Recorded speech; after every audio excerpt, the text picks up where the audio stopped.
आप सभी विद्यार्थियों का इस YouTube चैनल रामजीलाल क्लासेस में स्वागत है। हम लोग क्लास 12th में पढ़ रहे थे प्रतिरोध की निर्भरता। जो वैद्युत प्रतिरोध होता है किसी चालक तार का, वो किन किन राशियों पर डिपेंड करता है, किनके मान बदल जाने से प्रतिरोध का मान बदल जाता है। तो वो फार्मूला आपने पढ़ रखा था, R बराबर रो एल अपान ए। यहाँ से हमने स्पष्ट किया था कि प्रतिरोध किन किन कारकों पर निर्भर करता है और किन किन कारकों द्वारा प्रतिरोध को प्रभावित किया जा सकता है। यहाँ से एक कंडीशन भी आई थी, बहुत इंपॉर्टेंट कंडीशन थी कि R1 अपान R2 बराबर L1 अपान L2 इंटू A2 अपान A1। ये हमने प्रूव भी किया था पिछले वीडियो में। और इससे ये बताई थी कि लंबाई अगर आप कितने गुना कर दोगे तो उसका जो वैद्युत प्रतिरोध होता है वो कितना गुना हो जाएगा। या त्रिज्या बदल देते हो तो त्रिज्या के बदल जाने से उसका प्रतिरोध जो होता है वो कितने गुना बढ़ या घट जाता है। ये कहानी आई थी। यहाँ से चूंकि आयतन समान था तो आयतन समान होने की वजह से जो L1 बटे L2 का मान आया था वो A2 बटे A1 था। अगर लंबाई के पद में पूछा गया है तो A2 बटे A1 यहाँ से हटा देंगे हम और वहाँ रख देते हैं, इस जगह पर इसको हटा के यहाँ देते हैं L1 बटे L2। तो यहाँ आ गया था R1 अपान R2 बराबर L1 अपान L2 का होल स्क्वायर। या अगर क्षेत्रफल हटाया था तो वो हो गया था A2 बटे A1 का स्क्वायर। त्रिज्या के लिए आया था R2 बटे R1 की होल पावर 4। ये कुछ काफी बातें हुई थी। और वैद्युत प्रतिरोध इसके अलावा ताप पर डिपेंड करता है। किस पर डिपेंड करता है? ताप पर। इसके आगे बात नहीं हो पाई थी। ताप पर प्रतिरोध की निर्भरता कैसे होती है ये आप जरा समझेंगे, सीखेंगे, ध्यान देने वाले।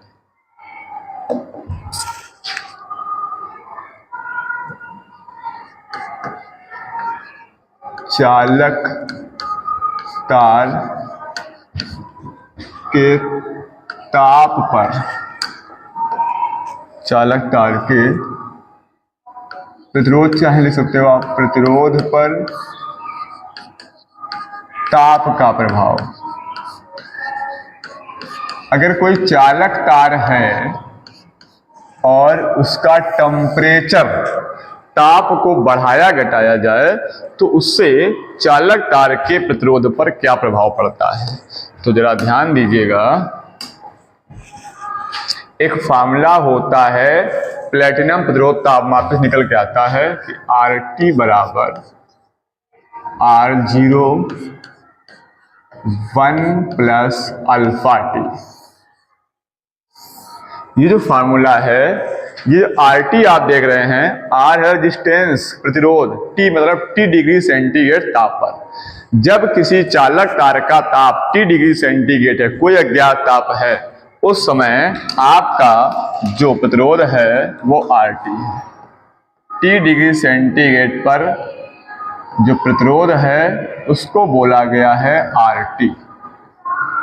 और जो 0 डिग्री सेंटीग्रेड प्रतिरोध है तो उसको 0 डिग्री सेंटीग्रेड पर जो प्रतिरोध है इसको बोला गया है R0। और जो अल्फा हमारा है, ये अल्फा है प्रतिरोध ताप गुणांक।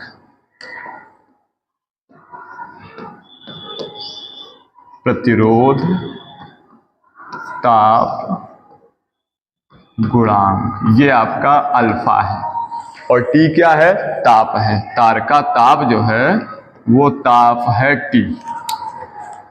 इस सूत्र से स्पष्ट है, अगर आप ध्यान से देखें, कि RT की वैल्यू इन चीजों पर डिपेंड कर रही है। R0 तो 0 डिग्री सेंटीग्रेड का प्रतिरोध हो गया, 1 प्लस अल्फा टी। जैसे ही T का मान बढ़ाओगे तो ये वैल्यू बढ़ेगी, ये वैल्यू बढ़ेगी, पूरा मान बढ़ जाएगा, जिससे RT का मान बढ़ जाएगा।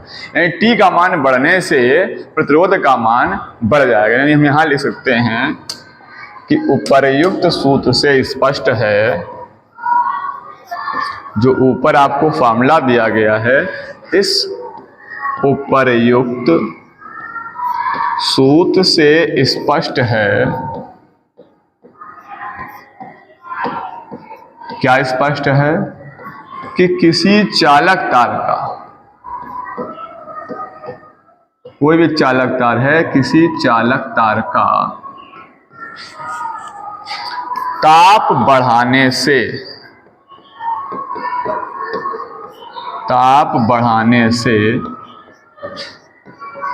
उसका वैद्युत प्रतिरोध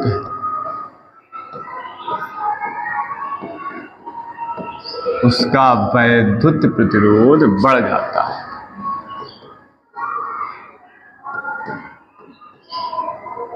अगर टेम्परेचर आप किसी चालक तार का बढ़ा देंगे तो जो उसका वैद्युत प्रतिरोध है वो आपका बढ़ जाएगा। प्रतिरोध क्या हो जाएगा? बढ़ जाता है। ये बात आपको ध्यान रखनी, इस फार्मूले से बात स्पष्ट है। ये लेकिन ध्यान रखना होगा, ये बात चालक के लिए है। चालक तार में ऐसा होता है, जैसे अगर इसी प्रश्न में आपसे क्वेश्चन पूछ दिया जाए कि आपके पास एक एल्यूमिनियम है और एक जर्मेनियम है, इन दोनों पदार्थों का अगर ताप बढ़ा दें तो इनके प्रतिरोध पर क्या प्रभाव पड़ेगा? ध्यान सुनना, एक एल्यूमिनियम है आपके पास और एक जर्मेनियम है। अब एल्यूमिनियम एक चालक होता है, इसका अगर आप ताप बढ़ाएंगे चालक तार का तो इसका प्रतिरोध क्या है? बढ़ जाएगा। इसका तो ताप बढ़ेगा, अगर ताप बढ़ा तो प्रतिरोध भी बढ़ जाएगा इसका। लेकिन जर्मेनियम एक अर्धचालक, ये क्या था? चालक था। और जर्मेनियम क्या है? ये एक अर्धचालक है, सेमी कंडक्टर है। आप लास्ट में पढ़ेंगे चैप्टर सेमीकंडक्टर का, तो वहां देखेंगे जर्मेनियम क्या एक अर्धचालक है। इसका अगर आप ताप बढ़ाओगे तो इसका ताप बढ़ाने से प्रतिरोध घटता है। ये बात भी आपको याद रखनी होगी। केवल चालक का ताप बढ़ने से प्रतिरोध बढ़ता है, अगर अर्धचालक का आप ताप बढ़ा देते हैं तो उसका प्रतिरोध घट जाता है। क्यों घट जाता है? अर्धचालकों के जो प्रतिरोध ताप गुणांक होता है वो निगेटिव होता है। ये बात हम नीचे लिखे दे रहे हैं। अर्धचालकों के लिए प्रतिरोध ताप गुणांक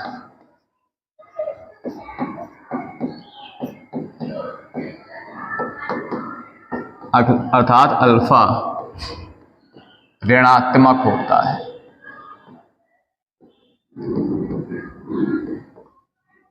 मतलब जब आप अर्धचालक की बात करोगे आकर के यहां पर, तो यहां पर RT बराबर हो जाएगा R01 माइनस अल्फा टी।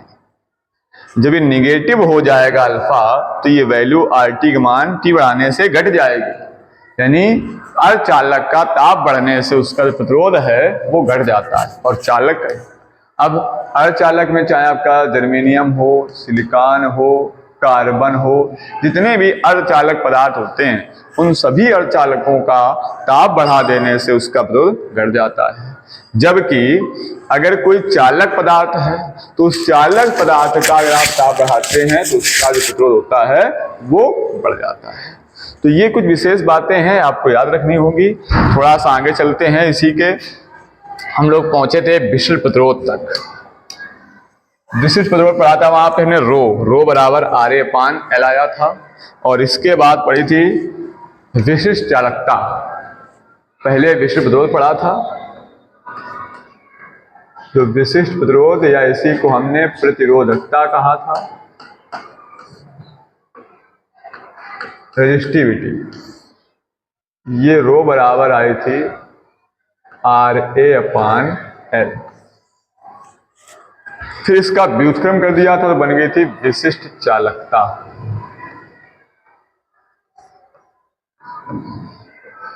विशिष्ट चालकता, जो हमारा विशिष्ट प्रतिरोध होता है, इस विशिष्ट प्रतिरोध के व्युत्क्रम को ही हम कहते हैं विशिष्ट चालकता। विशिष्ट प्रतिरोध के व्युत्क्रम को विशिष्ट चालकता कहा गया था और इसका जो यूनिट निकल गया था 1/ρ। रो का जो मात्रक आया था वो ओम इंटू मीटर था, इसको ऊपर ले गए थे तो ओम इनवर्स मीटर इनवर्स, ये कुछ बातें हो चुकी थी। अब इसी के आगे चलते हैं। प्रश्न में कभी कभी पूछ दिया जाता है कि जो आपकी प्रतिरोधकता होती है, यानी विशिष्ट प्रतिरोध जो है, वो प्रतिरोधकता तथा जो आपकी चालकता है, विशिष्ट चालकता, इन दोनों में क्या संबंध है? विशिष्ट चालकता, बल्कि कह दिया था दोनों का गुणनफल, विशिष्ट चालकता का गुणनफल निर्भर करता है। किस चीज पर निर्भर करता है? यानी अगर विशिष्ट प्रतिरोध रो और विशिष्ट चालकता हाफ सिग्मा का गुणनफल किया जाए तो वो जो गुणनफल से वैल्यू प्राप्त होगी वो किस मान पर डिपेंड करती है? तार की लंबाई पर डिपेंड करती है, या क्षेत्रफल पर डिपेंड करती है, या ताप पर डिपेंड करती है, या किसी पर डिपेंड नहीं करती है? तो आइए देखिए, आपने पढ़ा फॉर्मूला, आपने पढ़ा कि रो हाफ सिग्मा बराबर 1/रो। अगर इसके हम डिवाइड करके 1 क्रॉस मल्टीप्लाई करेंगे तो हाफ सिग्मा इंटू रो बराबर क्या आएगा? 1। हाफ सिग्मा क्या है? विशिष्ट चालकता है, और रो क्या है? विशिष्ट प्रतिरोध है। दोनों क्या हुआ? गुणनफल। ये गुणनफल एकांक आ रहा है, यानी ये गुणनफल किसी राशि पर निर्भर नहीं करता है। तो यहां लिख देंगे जो कि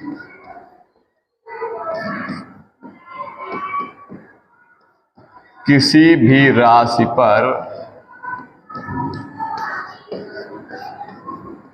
निर्भर नहीं करता है।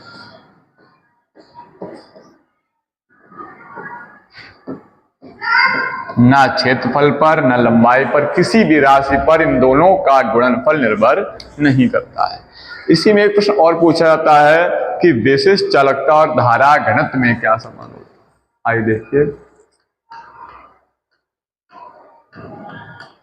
अगला क्वेश्चन है। इसमें कुछ छोटी छोटी चीजें हैं जो एग्जाम के लिए इंपॉर्टेंट है। अक्सर इस चैप्टर से छोटी छोटी बातें पूछी जाती हैं और हम लोग प्रायः ध्यान नहीं देते हैं और फिर वहां पर नुकसान होता है इसका। तो छोटी छोटी बातें हैं, ध्यान सुनिएगा ताकि आप एग्जाम में कोई सा भी इससे प्रश्न पूछा जाए तो आप कर सकें। तो विशिष्ट चालकता तथा धारा घनत्व में संबंध, इन दोनों में क्या संबंध है?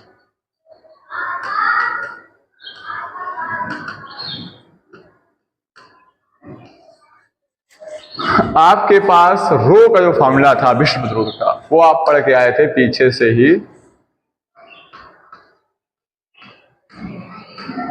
विशिष्ट प्रतिरोध रो बराबर E/J, ये था विशिष्ट प्रतिरोध का बेसिक फार्मूला। फिर E और J के मान रखने के बाद तब आपको ये फार्मूला प्राप्त हुआ था। ये इसका बेसिक फार्मूला था। और विशिष्ट चालकता का फार्मूला है हाफ सिग्मा बराबर, ये लिखा हुआ है 1/रो, 1/रो। अगर यहां पे हम रो का मान रख देते हैं तो यू पर रो का मान लिखा है E/J, E/J। तो यहां से गलत हो गया, 1/, है 1/रो का मान है E/J। अब J चला जाएगा ऊपर, चूंकि 3 बटे हो चुका है, तो इसको आप देख सकते हैं हाफ सिग्मा बराबर J/E। और जब क्रॉस मल्टीप्लाई करेंगे इसके बटे करके आप, तो J Ekam J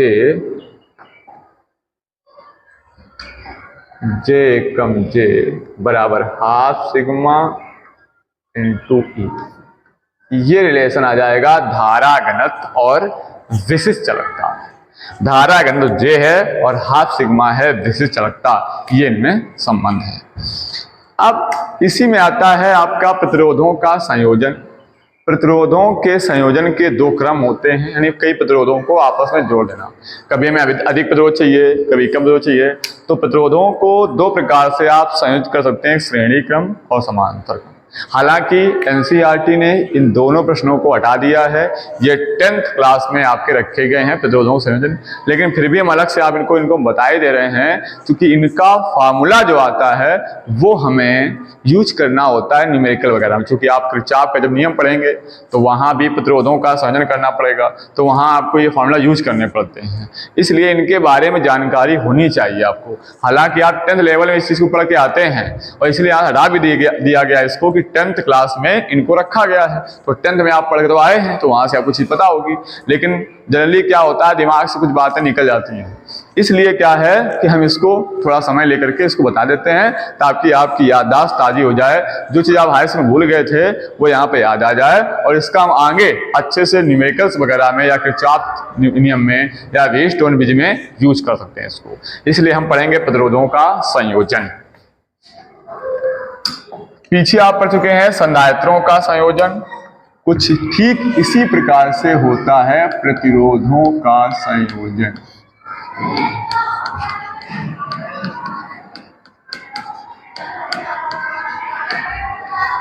combination of resistance, जो संयोजन है वो दो प्रकार से होता है। एक संयोजन इसका होता है श्रेणी क्रम में और दूसरा संयोजन होता है समांतर क्रम, ठीक संधारित्र के तरीके से।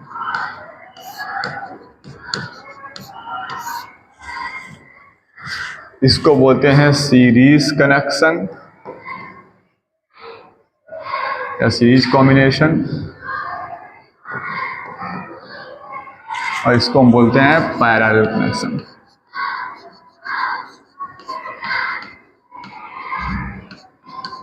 तो दो प्रकार से हम प्रतिरोधों को जोड़ सकते हैं। ये प्रतिरोध का सिंबल था, इसको हम R से संकेत करेंगे। तो पहले हम 3 प्रतिरोध लेंगे, तीनों को श्रेणी क्रम में जोड़ेंगे, फिर 3 प्रतिरोध लेंगे, तीनों को समांतर जोड़ेंगे, देखते हैं क्या फर्क आता है दोनों। तो यहां 60 में लिखे दे रहे हैं कि जब 3 प्रतिरोध, हम 3 ले रहे हैं, जैसा 3 भी है करेंगे वैसे 4 करेंगे, वैसे 2 करेंगे, श्रेणी क्रम में जुड़े हो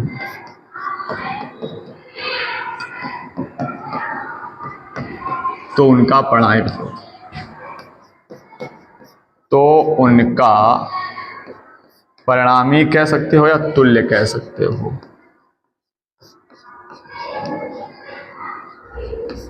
परिणामी या तुल्य प्रतिरोध। तो पहले एक परिपथ बनाएंगे। परिपथ के लिए क्या करना होगा, आपको 3 प्रतिरोध लेने होंगे। हम यहां पर 3 प्रतिरोध लेते हैं।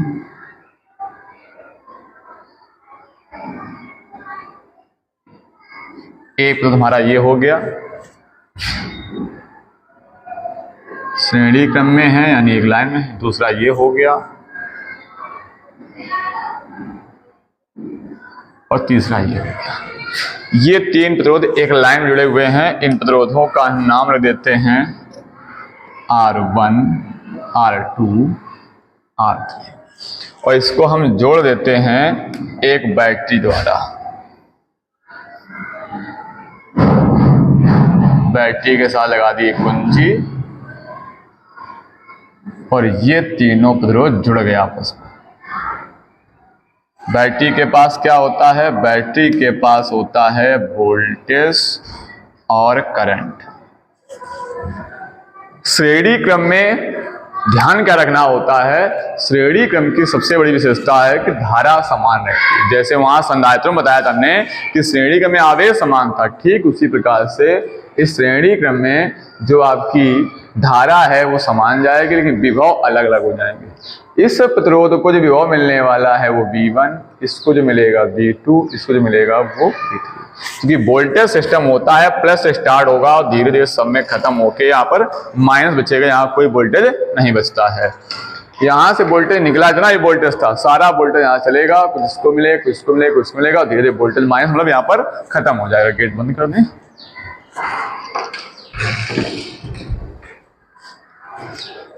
तो वोल्टेज का सीन यही रहता है कि यहाँ जितना वोल्टेज होगा 12 वोल्ट हो 9 वोल्ट हो सारा वोल्टेज जाएगा, कुछ इसको मिलेगा कुछ इसको मिलेगा कुछ इसको, यहाँ खत्म होके माइनस मतलब खत्म जीरो हो गया, सारा वोल्टेज यहाँ पे ड्रॉप होगा। प्रतिरोध काम होता है वोल्टेज ड्रॉप में।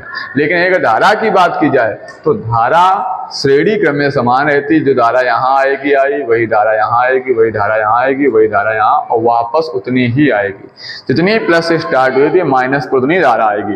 धारा जितनी यहाँ से निकलती है पूरी धारा ऐसे वापस आती है, लेकिन वोल्टेज यहाँ पर श्रेणी क्रम में बढ़ जाएगा, समांतर क्रम में वोल्टेज समान हो जाएगा, धारा बढ़ जाएगी। ये बात आपको ध्यान रखनी होगी। आपको इसकी भाषा लिखनी होगी कि माना कि चित्र में तीन प्रतिरोध R1, R2, R3 क्रमशः श्रेणी क्रम में जुड़े हैं या परस्पर श्रेणी क्रम में जुड़े हैं। इस संयोजन को एक बैटरी के साथ कुंजी के द्वारा जोड़ देने पर प्रतिरोधों के सिरों पर समान धारा I प्रवाहित होती है तथा प्रतिरोधों पर विभवांतर क्रमशः V1, V2, V3 उत्पन्न होते हैं। अब प्रश्न उठता है कि V1 का मान क्या है, कितना इसको वोल्टेज मिला। अगर ये प्रतिरोध बराबर बराबर रहे होंगे, मान लो सब R होते तो वोल्टेज सबको बराबर मिल जाता। अगर प्रतिरोध कम ज्यादा है तो वोल्टेज भी कम ज्यादा होंगे। जो प्रतिरोध ज्यादा होगा वो ज्यादा वोल्टेज ड्रॉप करेगा, जो प्रतिरोध कम होगा वो कम वोल्टेज ड्रॉप करेगा, और धारा श्रेणी क्रम सब पर बराबर रहेगी। अब हम अगर ये कह दें कि R1 को कितना वोल्टेज मिला, R1 पर जो विभव पहुंचा है V1 कितना है, ये कैसे पता हो, तो ओम ने सिखा दिया में विभव और धारा का रिलेशन V बराबर R था, तो यहां निकला था V बराबर I। तो ओम के नियम से ये विभव निकालने का फार्मूला है धारा गुणा प्रतिरोध। यानी वहां की धारा पता हो जाए, प्रतिरोध पता हो जाए, तो उस जगह का विभव निकाल सकते हैं इस फार्मूले से। जैसे यहाँ निकालने आओगे तो यहाँ प्रतिरोध R1 है, धारा I आ रही है, तो V1 क्या हो जाएगा I R1। जब यहाँ V2 निकालने आओगे तो यहाँ धारा क्या आ रही है I, और प्रतिरोध है R2, तो विभव क्या हो जाएगा I R2। जब यहाँ विभव निकालने आओगे तो यहाँ धारा आ रही I, प्रतिरोध है R3, तो विभव V3 क्या हो जाएगा I R3 हो जाएगा। तो ये निकालेंगे इस प्रकार से हम लिखेंगे R1 के सिरों पर उत्पन्न विभवांतर V1 बराबर I R1। इस प्रकार R2 के सिरों पर उत्पन्न विभवांतर R2 के सिरों पर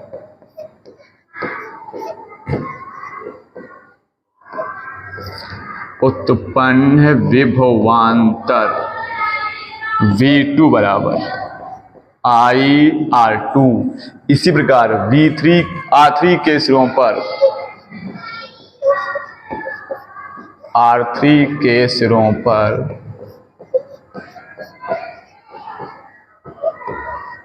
उत्पन्न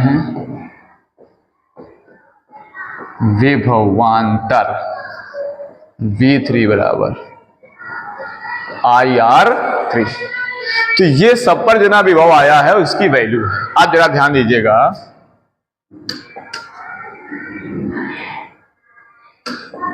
अगर तीनों मिलाकर के प्रतिरोध R होता, अगर तीनों का टोटल प्रतिरोध R होता, फिर हम बैटरी लगाए होते, जब ध्यान समझिए इस बात को, तो यहां से वोल्टेज चलता, धारा जाती। अब टोटल वोल्टेज इसको मिलता, क्योंकि खेल R है तो सारा वोल्टेज इसको मिल जाता, यहाँ चलता, V खत्म हो गया 0, तो यहाँ वोल्टेज V बराबर क्या हो जाता I। यानी यदि संपूर्ण परिपथ का विभवांतर V है तो उस V का मान क्या होगा, संपूर्ण धारा गुणा संपूर्ण प्रतिरोध V बराबर IR। तो हम यहाँ लिखेंगे यदि तुल्य विभवांतर V हो, तो V ही है जो तीन भागों में बटा है, तो V बराबर हो जाएगा V1 plus V2 plus V3, और उस टोटल V का मान हो जाएगा I आर। तो यहां रख देते हैं V का मान IR बराबर V1 और V1 का मान निकाल चुके हो IR1, तो यहां रख देंगे IR1 प्लस V2 का मान निकाल चुके हो IR2 और प्लस V3 का मान निकाल चुके हो IR3। अब यहां देखोगे तो इस पूरे पद में I कॉमन आ जाएगा, तो IR बराबर I जब कॉमन कर लेंगे तो यहां बचेगा R1 plus R2 plus R3, I से I कैंसिल, तो R बराबर R1 plus R2 plus R3। ये आ गया श्रेणी क्रम में जुड़े तीन प्रतिरोधों के तुल्य प्रतिरोध का फार्मूला R बराबर R1 plus R2 plus R3। अगर दो होते तो R बराबर R1 प्लस R2 हो जाता, चार प्रतिरोध होते तो इसी प्रकार से R बराबर R1 plus R2 plus R3 R4 हो जाता। कितने भी होते ऐसे जोड़ते चले जाते हम। अब एक बात आपको और याद रखनी है कि श्रेणी क्रम में प्रतिरोधों को जोड़ने से प्रतिरोध का मान बढ़ जाता है। कैसे मालूम? जैसे मान लो तीन प्रतिरोध आपके पास होते और उन तीनों का मान R1 बराबर R2 बराबर R3 बराबर 3 ओम होता और आपसे कह देता कि तीनों श्रेणी के में जुड़े हैं, तो आप तुल्य प्रतिरोध निकालते तो R बराबर R1 यानी 3 ओम प्लस R2 यानी वो भी 3 ओम, R3 यानी वो भी 3 ओम, तो 3 3 6 3 9 ओम हो जाता। तो प्रतिरोध का मान क्या हुआ? प्रतिरोध का मान बढ़ गया, 9 ओम मतलब बढ़ गया R का मान। तो श्रेणी क्रम में जोड़ने से क्या फायदा होता है? प्रतिरोधों का मान बढ़ जाता है, प्रतिरोध अधिक हो जाता है। लेकिन श्रेणी क्रम में जोड़ने से एक नुकसान भी होता है। क्या नुकसान होता है? यहाँ धारा समान रहती है लेकिन वोल्टेज बढ़ जाता है। वोल्टेज बढ़ जाने की वजह से क्या होता है कि मान लीजिए कोई पहले आपने उपकरण लगा दिया, हैवी उपकरण लगा दिया, फ्रिज लगा दी आपने, प्रेस लगा दिया, समर लगा दी, तो पीछे वाले को जो मिलेगा जाकर के वोल्टेज वो कम हो जाएगा, क्योंकि पहला वाला वोल्टेज खा लेगा, दूसरा वाला खा लेगा, लास्ट वाले वोल्टेज कम हो जाएगा। तो ये श्रेणी क्रम का नुकसान होता है। दूसरी, अगर श्रेणी क्रम में एक सर्किट खराब हो गया है, एक सर्किट कोई भी एक परिमाण बल्ब है, कोई झालर वगैरह तमाम सारे बल्ब लगे हुए हैं, तो एक बल्ब आपका डैमेज कर गया तो फिर पूरा सर्किट काम नहीं करेगा, है ना। उस समय क्या होगा? और दूसरी चीज, एक ही स्विच से सब चालू होते हैं यहाँ पर, यानी एक ही स्विच अगर लगाओगे आप श्रेणी क्रम के लिए, एक ही समय धारा जा रही होगी, तो अगर एक को आप बंद करना चाहो तो कैसे बंद कर पाओगे? सारे बंद हो जाएंगे। तो ये श्रेणी क्रम का नुकसान होता है। इसलिए घरों की जो वायरिंग की जाती है वो हमेशा समांतर करने की जाती है, श्रेणी क्रम में नहीं की जाती है। श्रेणी क्रम में वोल्टेज भी बढ़ जाता है और एक ही स्विच से सबको चलाना होता है, तो अगर कोई फॉल्ट हो गए तो उसको ढूंढना भी कठिन हो जाता है। इसलिए हम जब भी वायरिंग करते हैं घरों की, वो समांतर क्रम में की जाती है, श्रेणी क्रम में नहीं की जाती है। तो अब जरा थोड़ा सा इसमें और देख लीजिएगा कि अगर बहुत सारे प्रतिरोध जुड़े हों श्रेणी क्रम में तो क्या हो जाएगा? समान प्रतिरोध हो। यदि n समान प्रतिरोध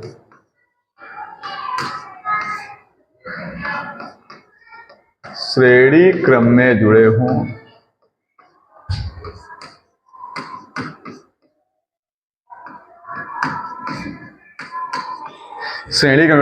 तो इसमें देते हैं RS, S मतलब सीरीज, बराबर 1R plus 2R plus 3R plus 4R ऐसे n तक जाओगे तो NR। RS बराबर क्या हो जाएगा? NR। अगर मान लो 3 3 थे तो n का मान दे 3 हम, और R भी ना 3 था, 3 का 9, कितने जुड़े हों? 20 जुड़े हों। जितने ओम के हों यहाँ रख दीजिएगा, n का मान 20 और R का मान दीजिएगा, तो टोटल आपको प्रतिरोध प्राप्त हो जाएगा। तो ये संयोजन था श्रेणी क्रम का। ठीक इसी प्रकार से अब हम करते हैं समांतर क्रम संयोजन।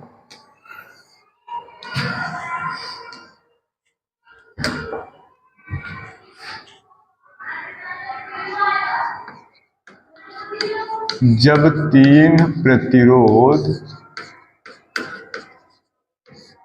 आप कैसे जोड़ना है? समांतर क्रम में, तो परस्पर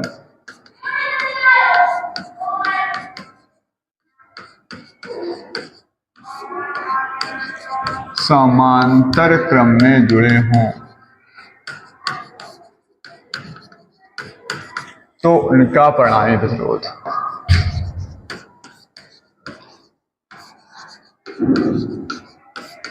तो उनका परिणामी प्रतिरोध। समांतर क्रम को हम पार्श्व क्रम भी कहते हैं। समांतर क्रम को आप पार्श्व क्रम भी कह सकते हो। पार्श्व क्रम, समांतर क्रम बोलो या पार्श्व क्रम, हमने वहां संधारित्रों में आपको बताया है। तो आइए अब हम जोड़ते हैं 3 प्रतिरोध। कैसे? समांतर क्रम में।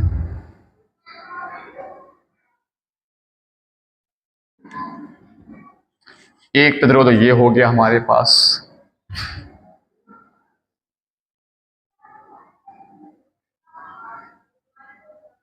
दूसरा ये हो गया,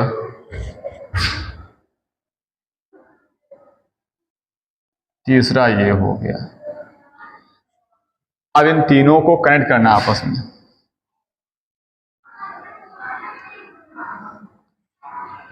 तो हम जोड़ने के लिए क्या करते हैं, इनको ऐसे आपस में मिला देते हैं और इनको एक बैटरी से कनेक्ट कर देते हैं इस प्रकार से। यहां लगा दी बैटरी और कुंजी। बैटरी में 2 चीजें होती हैं,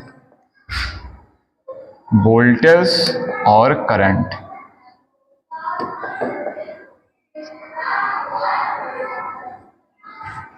अब इस पहले प्रतिरोध को, प्रतिरोधों को हमने नाम दिया R1, R2 और R3।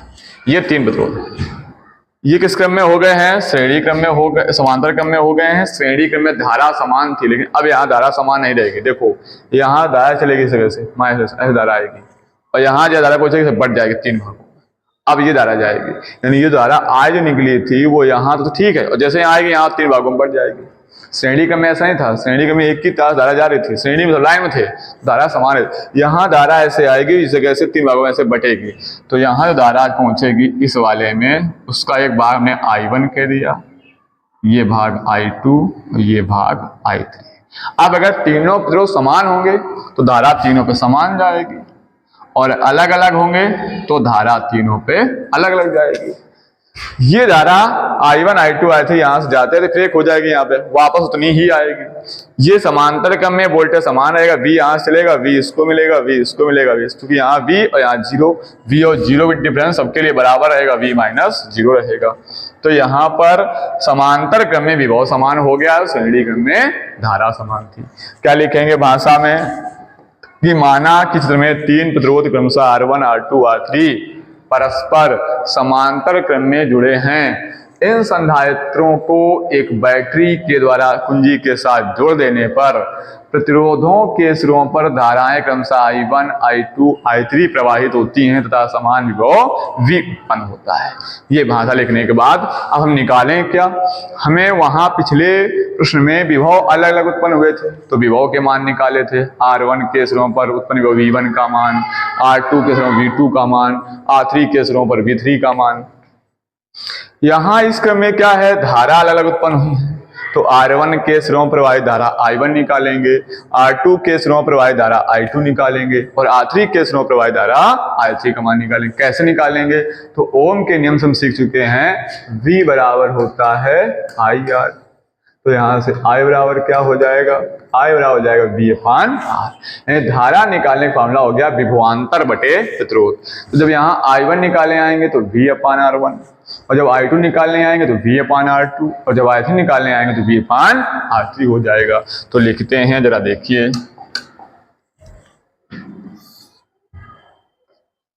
R1 के सिरों पर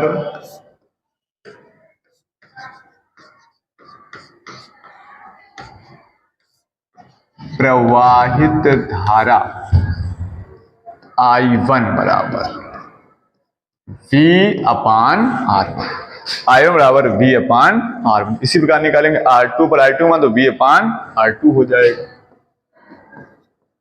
R2 के सिरों पर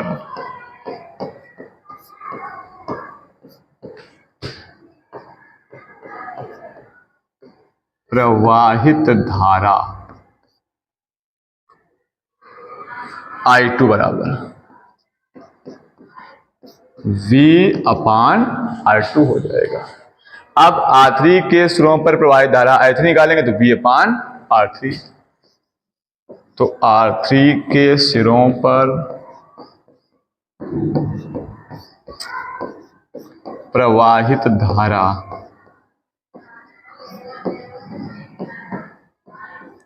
I3 बराबर V/R3। टोटल धारा क्या थी? टोटल धारा I थी, वही 3 भागों में बट गई थी। तो I का मान इन I1, I2, I3 के योग करने के बराबर हो जाएगा। और अगर टोटल हम कहें तीनों का मिला के प्रतिरोध R होता ऐसे, और इसको फिर जोड़ा जाता बैटरी से, ये धारा I होती है। तो जो वोल्टेज V था, जो धारा I थी, तो I का मान क्या होता? V/R हो जाता। तो यहां ये बात लिखेंगे कि यदि संपूर्ण धारा या तुल्य धारा I हो तो क्या हो जाएगा? I बराबर I1 plus I2 plus I3। अब इनके मान जरा क्या रखेंगे मान?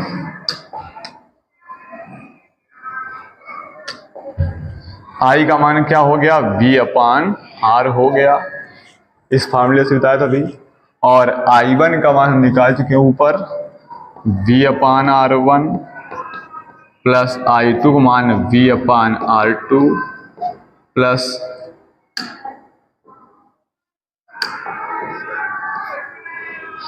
V/R3। अब यहां से आप देख सकते हैं V सबसे कॉमन है, तो V/R V कर लिया कॉमन, तो 1/R1 plus 1/R2 plus 1/R3। V से V कैंसिल, तो 1/R बराबर 1/R1 plus 1/R2 plus 1/R3। ये आ गया तीन प्रतिरोधों के समांतर क्रम में जुड़े होने का फार्मूला। 1/R बराबर 1/R1 plus 1/R2 plus 1/R3। और श्रेणी क्रम का फार्मूला आया था R बराबर R1 plus R2 plus R3।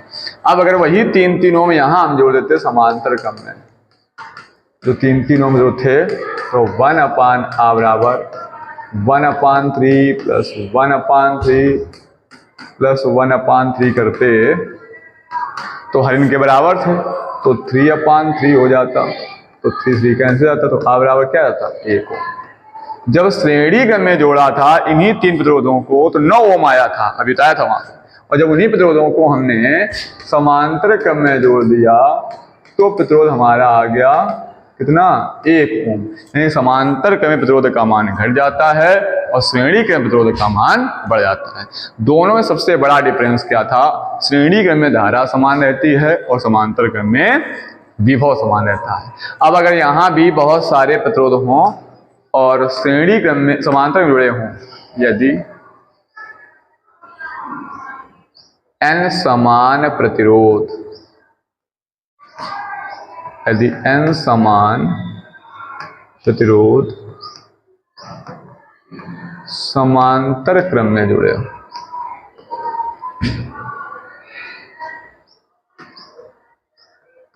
तो यहां देते हैं 1/RP लिख देंगे। P का मतलब क्या है? पैरेलल है, समांतर क्रम में है। और वहां लिखा हमने RS, क्योंकि सीरीज में थे, बराबर 1/R 2/R ऐसे करते जाएंगे तो n तक चले जाएंगे, n/R। तो RP बराबर क्या हो जाएगा? RP बराबर हो जाएगा R/n। ये फार्मूला आ जाएगा समांतर क्रम में n प्रतिरोधों के जुड़े होने का। अब श्रेणी क्रम में दोष था, समस्या थी, श्रेणी क्रम में जोड़ देंगे तो विभव बढ़ जाएगा, इसलिए श्रेणी क्रम में घरों की बात नहीं करते हैं। लेकिन समांतर क्रम में भी कुछ न कुछ दोष होते हैं, क्योंकि समांतर क्रम में दोष क्या है? अगर यहां से आप वोल्टेज देते हो V, जो ही वोल्टेज दिया, मतलब 220 वोल्टेज दिया, तो सबको वोल्टेज समान मिलेगा। अब मान लीजिए कोई कम प्रतिरोध का चालक है और उसको भी वोल्टेज उतना दे दोगे तो वो खराब हो सकता है। तो यहाँ पर समांतर क्रम में एक समस्या होती है, जो छोटे बहुत कम वोल्टेज वाले जो चीजें होती हैं, जो उपकरण होते हैं, उनको लगाना कठिन हो जाता है समांतर क्रम में। तो यहाँ पे समांतर श्रेणी का संयोजन कैसे होता है, कैसे आप जान पाएंगे? अगर धारा समान दिख जाए तो श्रेणी क्रम, धारा बढ़ती दिख जाए तो समांतर क्रम। इसी के अकॉर्डिंग वहां पर हमें सवालों में समझना होता है। तो जो कि हमें श्रेणी समांतर आया है, इसको आप अच्छे से पढ़ लें, ताकि न्यूमेरिकल को पढ़ने में या किरचॉफ के नियम को सवालों में पढ़ने में, है ना, तो आपको कोई प्रॉब्लम ना हो। तो इनको अच्छे से पढ़ के आइए।